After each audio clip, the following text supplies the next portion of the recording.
Salut tout le monde, j'espère que vous allez bien et que vous profitez de ce mois d'août. Pour ma part, j'ai eu la chance d'aller me rafraîchir au bord de l'eau et surtout, j'ai pu visiter la ville de Salem au Massachusetts. J'ai vraiment adoré ça, c'était vraiment génial, mais je vais pas vous saouler avec mes vacances, alors j'aurais une question pour vous. Est-ce que vous connaissez le film Jumper? Pour vous le résumer un petit peu vite fait, il parle de personnes qui ont la capacité de se déplacer d'un endroit à un autre en une fraction de seconde. Je trouve ça assez fascinant. Et le plus fascinant dans cette histoire, c'est que il y a au moins un jumper qui a réellement existé et son histoire est encore plus incroyable que celle du film. Alors, si vous aimez les histoires mystérieuses, creepy et surtout incroyables mais vraies, vous êtes sur la bonne chaîne car c'est pile ce que je fais. J'adore vraiment lire sur ces sujets et vous partager mes pépites. Alors, n'hésitez pas à vous abonner, liker et me donner votre avis en commentaire car ça me permet d'avoir une petite place dans le référencement YouTube et surtout, ça me permet de savoir que mon contenu vous plaît et m'encourage à continuer à vous partager d'autres histoires. D'ailleurs, l'histoire d'aujourd'hui nous emmène en Chine. Moi, c'est Gaïa et je vous souhaite la bienvenue dans un nouvel épisode de Horror Gaïa.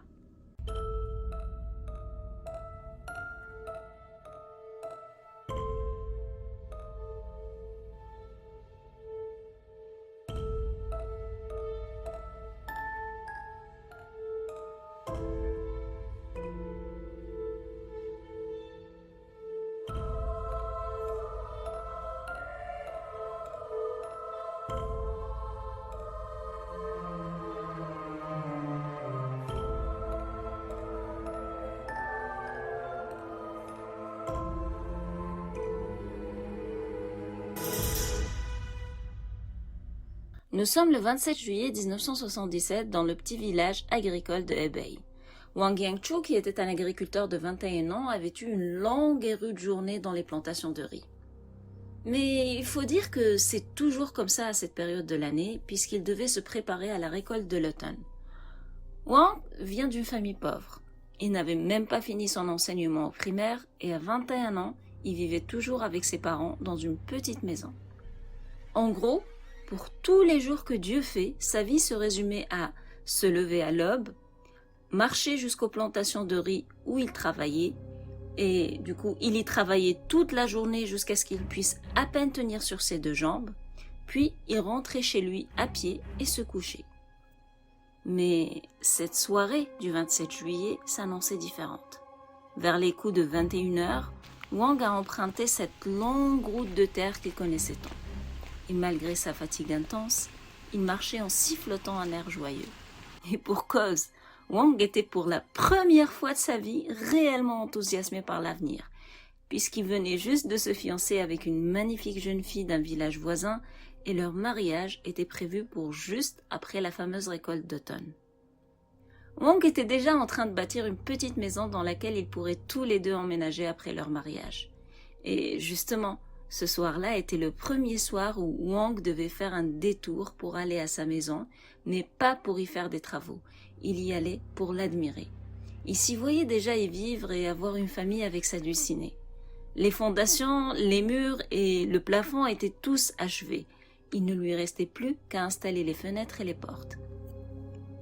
Wang s'est avancé et a admiré le petit muret de briques qu'il a fait tout autour de sa propriété. Il en était fier car ces briques n'étaient pas données et il avait dû travailler des heures supplémentaires pour pouvoir se les offrir. Il s'est ensuite reculé sur la route et a regardé sa maison avec fierté avant de continuer sa route vers la maison de ses parents qui n'était plus qu'à quelques minutes de marche. Une fois chez lui, Wang s'est installé pour manger le riz et les légumes que sa mère avait préparés pour le dîner, puis a discuté un petit peu avec ses parents, entre autres à propos de son mariage imminent. Vers les coups de 22h, Wang, qui était épuisé à ce stade, s'est traîné vers son lit et s'est endormi comme une souche. Le lendemain matin, soit le 28 juillet, Wang n'est pas parti travailler.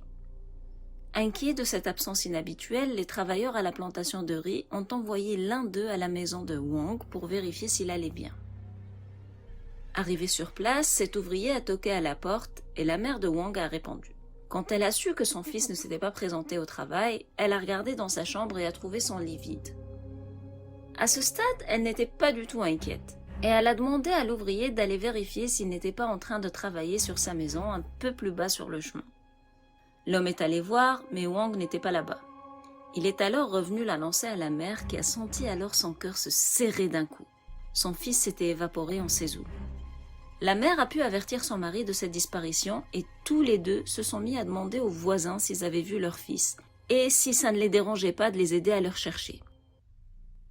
Ce qui est encore plus inquiétant, c'est que les vêtements de Wang et ses chaussures qu'il met à tous les jours pour travailler étaient soigneusement pliés et posés à côté de son lit. Et même son vélo était à côté au muret de la maison. Donc, Wang était parti en marchant pieds nus et avec son pyjama. Si on suppose qu'il est parti en marchant là. Hebei étant un petit village, il n'en a pas fallu longtemps pour que la nouvelle de la disparition de Wang ne se répande et que tous les habitants ne se mettent à le rechercher. Il y avait des gens à vélo qui circulaient partout en l'appelant, d'autres étaient partis demander des infos au village voisin et d'autres encore sont partis voir sa fiancée. Mais malheureusement, malgré tous ces efforts, aucune piste n'était concluante. Personne n'avait la moindre idée de ce qui est arrivé à Wang. Il faut dire que, à ce stade, de toutes les manières, il était très peu probable qu'il soit parti à pied et sans chaussures. Puisque ce que je vous avais pas encore dit sur Hebei, c'est que non seulement c'était un petit village, mais il était incroyablement isolé. La plupart des gens qui y vivent n'ont pas de téléphone ni de voiture. Et la seule route goudronnée qu'ils avaient se terminait juste à la périphérie du village. Donc, il n'y avait aucun moyen de quitter le village. Et tous les endroits où Yang pouvait potentiellement se trouver ont été checkés mais sans succès. Ce qui est sûr par contre est que Yang était à pied et nu-pied et en pyjama. Les parents de Yang ont fini par contacter le comité du village qui représentait un peu l'équivalent d'une mairie en quelque sorte. Et ce comité a considéré l'affaire assez sérieuse pour aviser la police. Cependant, la police n'a pas lancé d'enquête directement après la réception du signalement. Parce que, de 1, leurs ressources étaient limitées, et de 2, malgré les circonstances bizarres de sa disparition, Wang reste un adulte et il n'y avait pas d'évidence de crime. Autrement dit, la police a considéré que Yang avait disparu de son plein gré et que c'était son droit de le faire. Du coup, la famille de Yang et tous les villageois ont dû attendre et espérer qu'il revienne de lui-même. 8 jours se sont écoulés comme ça, dans l'attente, quand le directeur adjoint du comité du village a débarqué en trompe chez les parents de Yang. Il était tout essoufflé quand il a tendu un télégramme au père de Yang. Celui-ci a commencé à le lire et tout de suite ses yeux sont devenus aussi grands que des saucières. En gros, ce télégramme les informait que Yang était vivant et en santé dans un centre de déportation à Shanghai et qu'ils espéraient qu'un proche vienne le chercher. Ce centre de déportation en fait est fait pour recueillir des personnes qui semblent confuses ou mentalement instables afin de les aider à retrouver leur famille. C'est une bonne nouvelle d'avoir enfin retrouvé Wang, mais le problème c'est que ce télégramme avait été envoyé depuis le 28 juillet, donc depuis le lendemain de la disparition de Wang. Mais il n'a été reçu que le 6 août parce qu'il a été accidentellement adressé au mauvais village. Ça aurait pu juste s'arrêter là, mais voici la douille. Le télégramme qui était en provenance de Shanghai, une ville à 900 km de Hebei, était daté à exactement 9 heures du matin le 28 juillet, soit moins d'une demi-journée après la disparition de Wang. Donc, ce télégramme a été envoyé au moment où la famille de Yang avait découvert qu'il avait disparu, mais il ne leur a parvenu que 10 jours après. Donc, techniquement, Wang se serait endormi dans son lit pour se réveiller sur un trottoir à 900 km de chez lui. Fou, hein? Les policiers qui l'ont retrouvé l'ont conduit au centre de déportation qui a envoyé le télégramme. J'aurais aimé dire « tout est bien qui finit bien », sauf que vous l'avez compris que ça ne tient pas debout. Hein. C'était impossible pour Yang de parcourir cette distance. Il n'a pas de voiture et son seul moyen de se déplacer est à vélo ou à pied. et ces deux moyens ne te permettent pas de faire 900 km en une nuit. Pire, il était en pyjama et pieds nus. Aussi, vu que son village est pas mal isolé, pour atteindre la gare la plus proche à pied, il lui faudrait faire une vingtaine de kilomètres et il n'aurait pas pu être découvert à 9 heures du matin à 900 km de chez lui. Oublie ça, c'est impossible. Le père de Young et le directeur adjoint qui lui a apporté le télégramme étaient du même avis, je dois dire, que c'était impossible que ce soit Young qui était à 900 km de chez lui. Du coup, ils ont décidé de répondre par un télégramme expliquant que c'est probablement une confusion sur la personne et que le vrai Young a une marque de naissance très spécifique sur son poignet. Mais à leur grande surprise, ils ont reçu une réponse assez rapide du centre de déportation leur rassurant qu'il n'y avait pas erreur sur la personne et que Young a bel et bien cette marque de naissance. Ils leur ont dit que Young était très confus, qu'il ne savait pas ce qui s'était passé et qu'il aurait définitivement besoin qu'un visage familier vienne le chercher. C'est comme ça que Young a redébarqué dans son village 2 semaines après s'être volatilisé. Sa fiancée et ses parents étaient vraiment aux anges de le retrouver et très vite, du monde a commencé à venir lui rendre visite. Amis, famille et même des voisins. Et il ne venait pas seulement pour prendre de ses nouvelles et s'assurer qu'il allait bien, mais aussi et surtout pour entendre de sa bouche ce qui s'était passé le soir de sa disparition. Le hic ici, c'est que Young lui-même était confus quant à sa propre expérience. Du coup, il n'arrivait pas à répondre aux questions qui lui étaient posées. Et il faisait juste garder sa tête basse et répéter « je ne sais pas » comme réponse universelle. Mais arrivé à un moment, sa famille lui a vraiment mis la pression en insistant à ce qu'il leur raconte au moins ce qu'il savait. Et ses révélations étaient vraiment folles. Young leur a révélé qu'il se souvenait s'être couché dans son lit à Hebei le 27 juillet au soir et que le lendemain matin, il s'est réveillé sur un trottoir. La première chose qu'il a vue en ouvrant les yeux était une grande piscine avec un panneau à côté sur lequel il était inscrit « Nanjing ». C'est comme ça que, dans sa confusion, Young a su que, d'une manière ou d'une autre, il a atterri à Nanjing. Alors qu'il commençait à processer cette information, 2 policiers vêtus de blanc sont apparus de nulle part et sans rien lui dire, ils l'ont emmené dans ce centre de déportation à Shanghai. Du coup, il était clair que Young n'avait aucune idée de comment il avait atterri à Nanjing. Vous imaginez seulement la tête que faisaient les membres de sa famille en entendant ça? Ils n'avaient pas d'autre choix que de le croire et n'avaient aucune explication alternative ou supposition à offrir. Surtout que Young était très lucide et honnête dans ses explications. À ce stade, Young a repris sa vie d'avant. Mais quelque chose ne cliquait pas. Les gens avaient peur de lui. Les enfants le fuyaient littéralement. Et tout le monde parlait ouvertement de lui et de son expérience, même devant lui. Pour tous les villageois, petits et grands, Young devait être probablement possédé ou hanté par un esprit vengeur. C'en est arrivé à un point où même sa fiancée a préféré se séparer de lui parce qu'elle ne se sentait plus en sécurité en sa compagnie et qu'il lui faisait peur, tout simplement. Naturellement, Young était très affecté par ce nouveau statut de renégat, surtout que cette expérience est venue détruire son rêve d'épouser la femme qu'il aimait. Encore pire, Young ne pouvait pas blâmer le monde parce que lui-même avait peur de lui. La nuit, quand il s'en allait se coucher, il était terrifié à l'idée de se réveiller à des milliers de kilomètres dans un endroit totalement inconnu. Il avait peur que cette fois, il ne serait même pas capable de revenir. Mais plus les jours passaient sans accroc, plus Young devenait serein. Il avait même commencé à se convaincre que ce qui lui était arrivé était un événement unique et ponctuel qui ne se reproduirait plus jamais. Sauf que 3 semaines après son retour à son village, et donc le 8 septembre 1977, Young s'est endormi le soir dans son lit à Hebei et s'est fait réveiller par les bruits de pas 2 talons marchant sur le ciment. Puis, il a senti une pression sur son visage et a compris que son visage était pressé contre le ciment. Donc, il était clairement allongé sur le sol et malgré tous les efforts du monde, il ne pouvait pas ouvrir les yeux et ne pouvait pas bouger son corps non plus. Imaginez un peu être allongé à plein ventre sur du ciment, les yeux fermés, et que tout ce que vous entendez est les cliquetis de talons hauts qui se rapprochent à chaque pas. Huang avait atteint des sommets de terreur à cet instant. Les talons se sont rapprochés, puis l'ont dépassé sans s'arrêter. Et ce n'est qu'après que cette personne l'ait dépassé que Huang a pu ouvrir les yeux et bouger. Il s'est alors lourdement assis et a regardé autour de lui.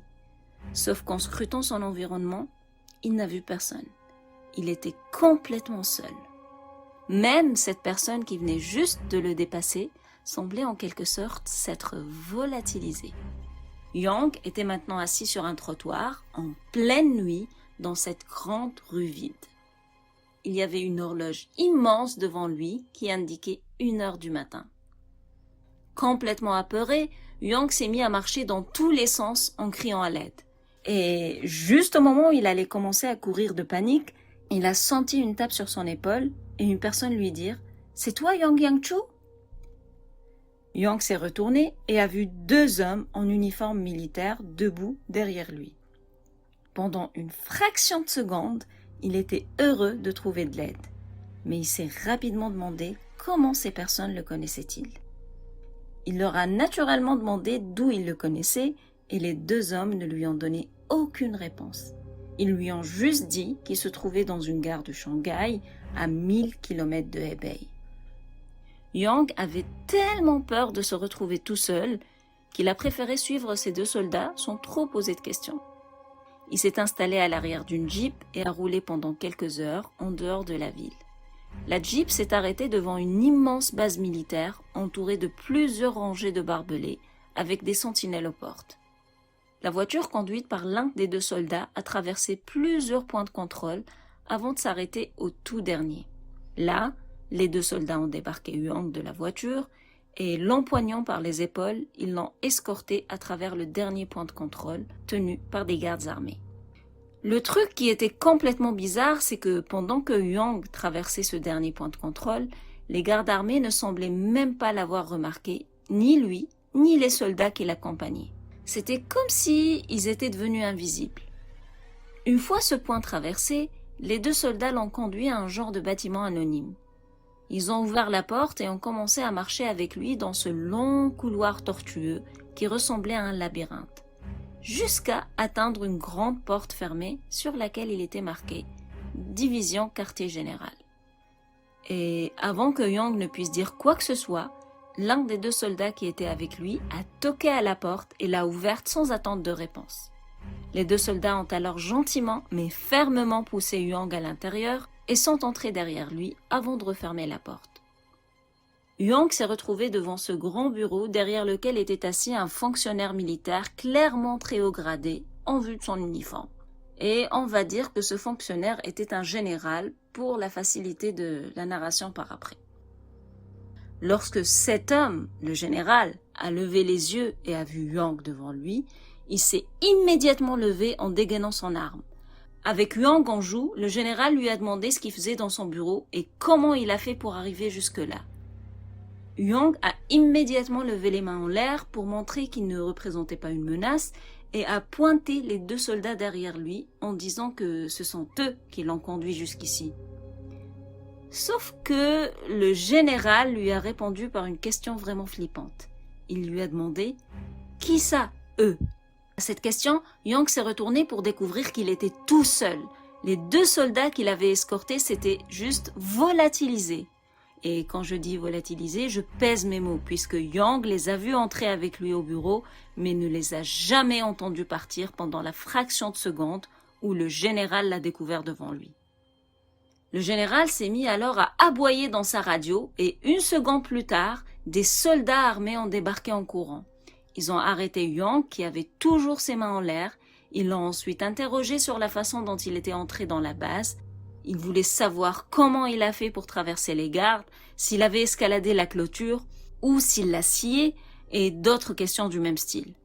Le pauvre Yang était aussi apeuré qu'un lapin pris dans la lumière. Il n'avait pas de réponse à leur fournir. Tout ce qu'il pouvait leur dire, c'était que ce sont 2 soldats qui l'avaient amené jusqu'au bureau du général.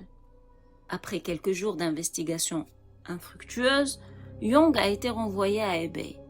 Bien sûr, Ses amis, familles et voisins ont afflué pour savoir ce qui lui était arrivé cette fois-ci. Et comme la fois d'avant, Young n'avait pas de réponse à fournir. Il ne pouvait pas satisfaire leur curiosité puisque lui-même ignorait ce qui lui était arrivé exactement. Puis, seulement 11 jours après son deuxième retour à la maison, Young a de nouveau disparu. Cette dernière disparition, par contre, va révéler des éléments aussi troublants que farfelus. Tout dépend de quel bord les prendre. À son retour de sa troisième disparition nocturne, Young a raconté qu'il avait rencontré ces mêmes hommes qui étaient des soldats la fois d'avant et des policiers la première fois. Mais alors que la première fois, ils l'ont escorté au centre de déportation et que la deuxième fois, ils l'ont escorté jusqu'à une base militaire, à leur troisième rencontre et pour des raisons inconnues, ces deux hommes auraient embarqué Young sur leur dos et l'auraient fait voyager en volant vers 9 villes différentes à travers la Chine avant de le ramener à Hebei et de le déposer près d'un arbre juste devant sa maison.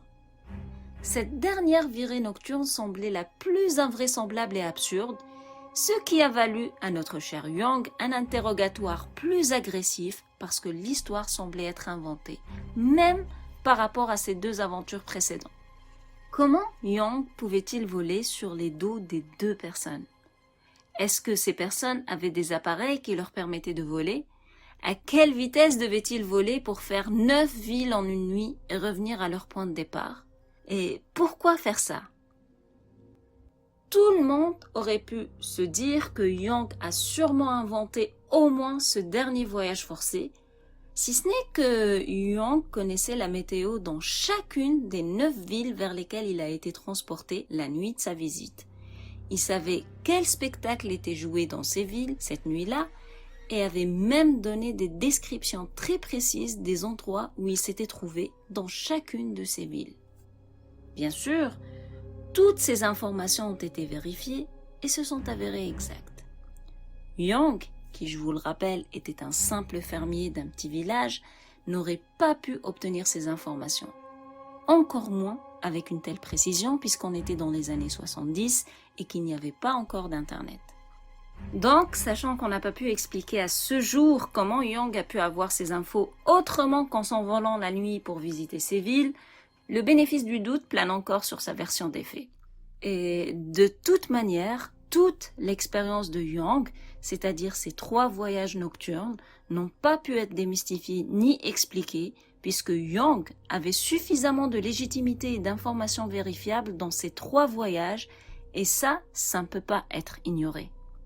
Young a même passé un test de détecteur de mensonges et le polygraphe a démontré qu'il disait la vérité.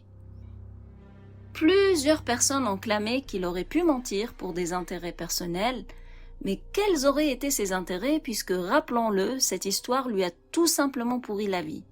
Il a perdu sa fiancée, son village le prend pour un renégat possédé et il n'a eu aucun gain monétaire ou avantage de n'importe quelle sorte. Tout ça pour vous dire que le mec n'avait aucun intérêt à inventer une histoire pareille. Cette histoire est à ce jour reconnue comme l'histoire d'abduction extraterrestre la plus célèbre en Chine, puisque la principale théorie étant que Young a dû se faire enlever par des extraterrestres qui l'ont déplacé pour des raisons inconnues vers tous ces endroits, et du coup, ces 2 hommes qu'il n'arrêtait pas de rencontrer étaient les fameux extraterrestres.